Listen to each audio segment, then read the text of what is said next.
Novšak se je odzval na razrešitev. Z ministrom podpisali pogodbe. Se nam obeta prehranska kriza?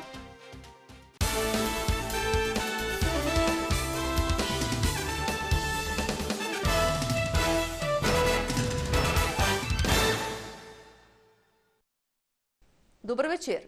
Predsednik nadzornega sveta Gen Energije Martin Bratanič je danes potrdil, da odstavitev direktorja Gen Energije Martina Novšaka ni bila na dnevnem redu včerajšnje izredne seje nadzornega sveta. Dr. Igor Šalamun, ki je bil imenovan za vršilca dolžnosti, je danes že prevzel posle. Novšak Šalamunu kot strokovnjaku zaupa in namerava z njim sodelovati, je povedal po svoji razrešitvi. Primopredaja poteka korektno, moram reči, da zelo korektno, z dr. Igorjem Šalamunom, ki je bil naš predsednik nadzornega sveta v nastajanju te skupine, smo vedno zelo dobro sodelovali, tudi kot državni sekretar. Razrešitev je prišla kot posledica, ne kot vzrok, je novinarjem pojasnjeval Bratanič. Novšaku očita, da strokovne javnosti ni obvestil o mnenju francoskega inštituta, češ da lokacija ob jedrski elektrarni v Krškem ni primerna za gradnjo drugega bloka. Tu je bila kaplja čez rob, da je bilo zlorabljeno oziroma nesorazmerno dejanje z zaupanjem med poslovodstvom in nadzornim svetom. Obstajajo še mnogi drugi razlogi, ki so bili že obravnavani. Brataničevo izjavo je zanikal direktor uprave za jedrsko varnost Andrej Stritar, saj ga je Novšak o tem obvestil.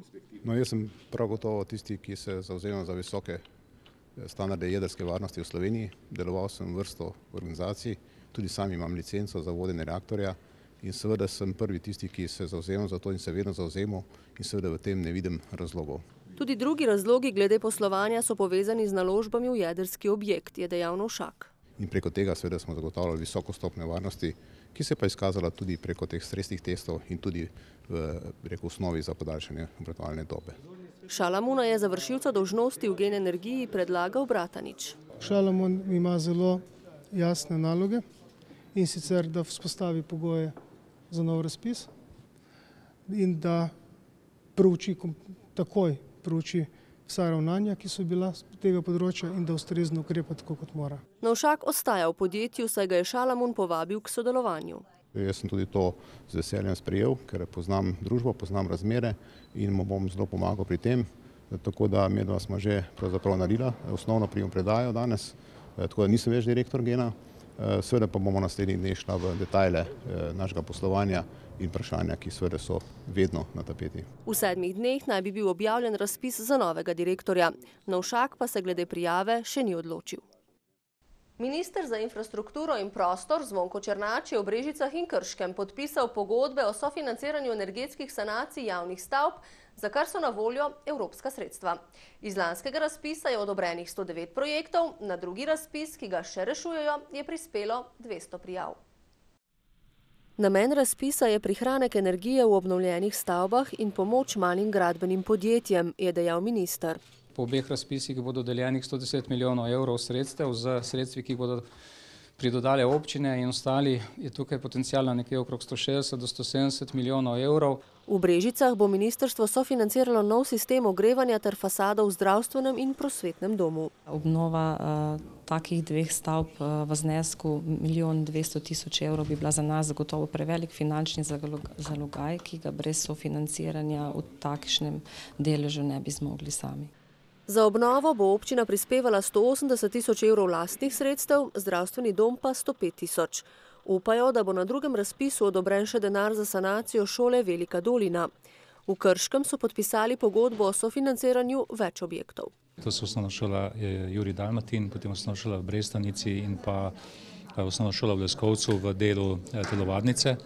Skupaj gre za investicijo v vrednosti približno 3,5 milijona evrov, od tega 2,3 milijona nepovratnih sredstev strani Evrope. Glede na to, da gre v glavnem za osnovne šole, vrtce, zdravstvene domove, da bo skozi ta dva razpisa celostno, ne samo energetsko, če lahko rečem, prenovljena več kot tretjina te vrste fonda v Republiki Sloveniji. Prihranki pri ogrevanju teh stavb bodo veliki. Samo v Krški občini letno vsaj 70 000 evrov, kažejo izračuni. V Sloveniji je še veliko rezerv na področju energetsko varčne gradnje in prenove objektov, so se strinjali sogovorniki na današnjem srečanju Društva gradbenih inženirjev in tehnikov Novo mesto in poudarili, da je tudi v tem možno iskati rešitve za izhod gradbeništva iz krize. Izgube energije so velike, zato so tudi možnosti za njen prihranek ogromne. Cilj je zato zgraditi bistveno varčnejše zgradbe. Naj povem, da obstajajo stavbe, ki 12-krat manj energije porabijo, kot povprečna zdajšnja stanovanjska enota.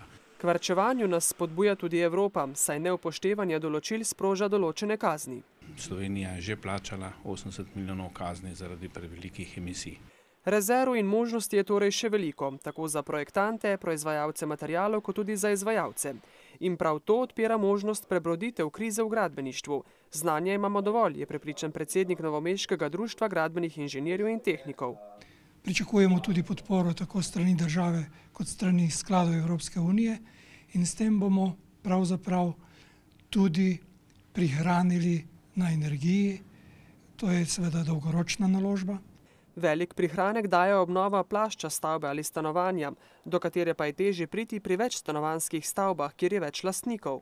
Dokazano, izmerjeno je, da dodatna toplotna izolacija prihrani na energiji, na toploti za ogrevanje 30, 35 in tudi več odstotkov porabe energije in s tem stroška. Do prihranka lahko pridemo tudi z nekaterimi preprostimi ukrepi, denimo že s tem, da smo zadovoljni s stopinjo manj ali pa si nadenemo dodatno oblačilo, poudarja Jukić. 10 mladih je od februarja do julija 2013 vključenih v projekt Podjetno v svet podjetništva, ki ga izvaja Razvojni center Novo mesto.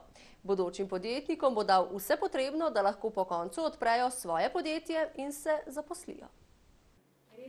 Mladi bodoči podjetniki so članom sekcije seniorjev Gospodarske zbornice Dolenjske in Bele krajine predstavili svoje podjetniške ideje. Kot prevajalec je v bistvu že skoraj navadno, da ima svoje podjetje, ker drugače redko kdo je redno zaposlen, vsak mora imeti neko podjetje ali SP ali DO, preko katerega posluje.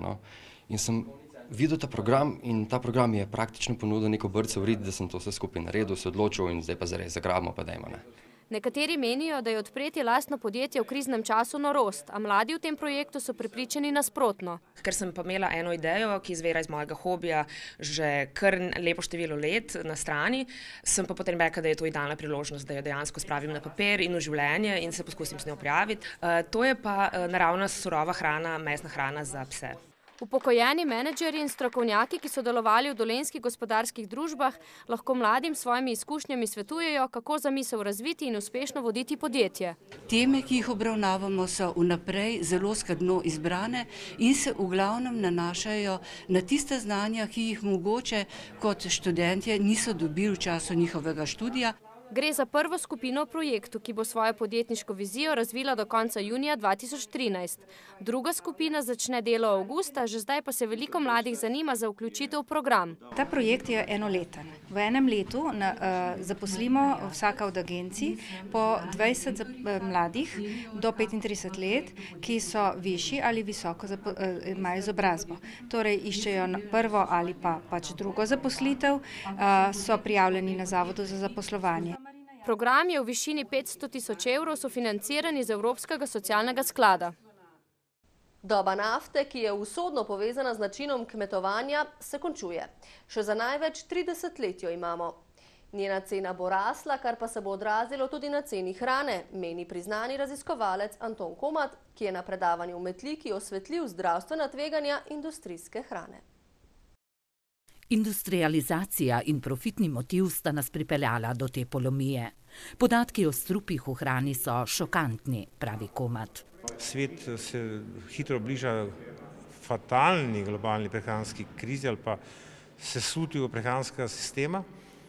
Isto, kot je bilo analogno, kot je bilo s finančnim sistemom, nekati hrana se je preveč komodificirala, postala je samo še tržno blago, zato ni več pomembna kvaliteta, ampak samo še cena in količina.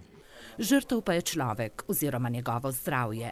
Če danes ugotavljamo, da je 80–90% vseh degenerativnih obolenj posledica industrijske hrane, med ta obolenja pa spadajo rak, diabetes, kardiovaskularna obolenja in ostala degenerativna obolenja, ki so danes glavni povzročitelj smrtnosti pri ljudeh.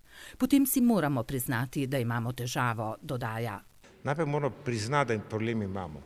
Ko bomo priznali, da ga imamo, ne gledati stran in živeti na nekih lažnih iluzijah, torej priznati, da je problem, potem ga bomo lahko začeli reševati. In to na lokalni, ne globalni ravni. Rešitev je lokalna samooskrba, meni Komat, prepričan, da smo se preveč oddaljili od zemlje. Ljudje so z zanimanjem prisluhnili predavanju, ki ga je v okviru programa Vzpodbujanje prehranske samooskrbe pripravil Črnomaljski Zik. Tudi vsa druga predavanja iz tega programa so bila dobro obiskana, kar kaže na veliko zanimanje ljudi. Moram reči, da se ne lani, niti letos nismo rabili posebej truditi za udeležbo, ki je bila nadpovprečna, tako da interes zagotovo je zelo velik. Še posebej pa je ljudi zanimal biodinamičen način kmetovanja, dodaja Frankovičeva. Številni bi se radi že odpravili na delo na svoje vrtove, polja in vinograde, a jih pri tem ovira letošnja dolga zima. So pa v tem času priložnosti za obisk najrazličnejših sejmov in dnevov odprtih vrat, kjer lahko nabavijo, kar potrebujejo pri delu.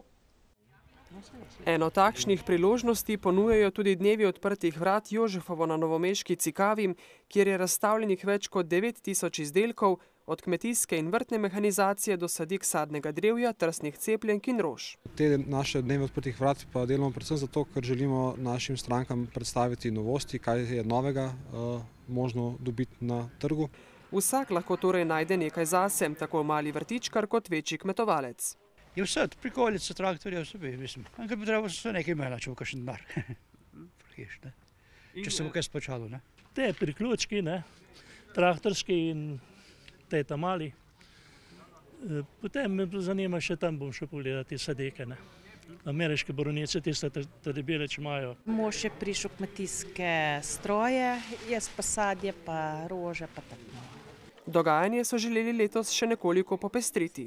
Letošnja posebnost je recimo en tak zelo poseben vinotoč, je neka poživitev naše ponudbe. Danes, jutri in v nedeljo na 20. Jožefovem pričakujejo med 6 in 8 tisoč obiskovalcev.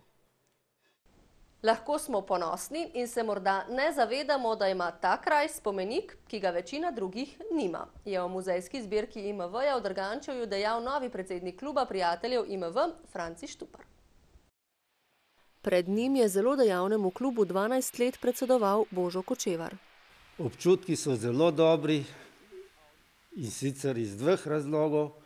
En razlog je ta, da smo kar dosti naredili, in drugi razlog je ta, da predajamo posel ta pravim ljudem, ta pravemu predsedniku. Vsi rodovi, ki prihajajo na ogled v ta muzej, kakor tudi vsa javnost, so zelo srečni, ko vidijo, s kakšnim entuziazmom delamo in pa nam dajo velike priznanja.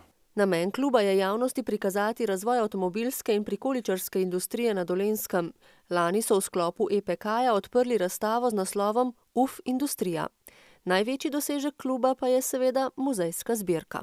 V muzejski zbirki imamo 15 osebnih vozil, imamo 10 dostavnih vozil, imamo 8 prikolic in to je 7 prikolic in en avtodom. V restavriranju sta tudi še ena hišica, kombi in izvedensko dostavno vozilo, imenovano Cestar.